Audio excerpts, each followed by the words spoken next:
Assalomu alaykum. Siz bilan Molxona FM. Bugun studiya mikrofoni qarshisida men G'aybulla Buqayev va sut zavodi Mashaxon. Sut zavodi emasman, go'zallik qirolichasi deng G'aybulla aka. Odamlar meni ko'zlarim uchun yaxshi ko'rishadi, bilasizmi? Ha, ayniqsa shashlik bo'lganingda ko'zlari yonib ketadi ularni. Tavba qildim. Hazilingiz ham shoxlaringizga o'xshab buncha o'tkir G'aybulla aka. Bilasizmi, olimlar nima deb topishdi?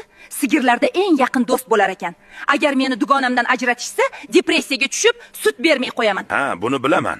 O'tgan safar dugonang Nargizni boshqa fermaga olib ketishganda, bir hafta mu deb yig'lab, sut o'rniga qatiq berding-ku. Bu stressdan. Bizni xotiramiz zo'r. Meni xafa qilgan cho'ponning yuzini 3 yilgacha eslab qolaman. Odamlar esa kecha nima yeganini eslolmaydi. Biz esa aqllimiz. G'aybulla aka, bitta savolda, nega siz buqalar qizil rangni ko'rsangiz jinnidek yugurasiz? Bu qandaydir psixologiyadagi muammomi? Masha, bu g'irt tuhmat.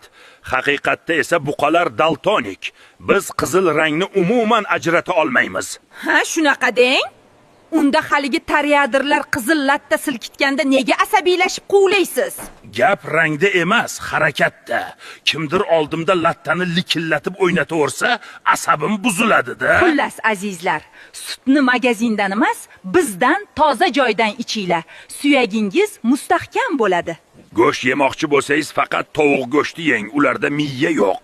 Go'sht narxiga qarasak, o'zi boshqa ilojam yo'q-ku-ya. Ko'rishguncha.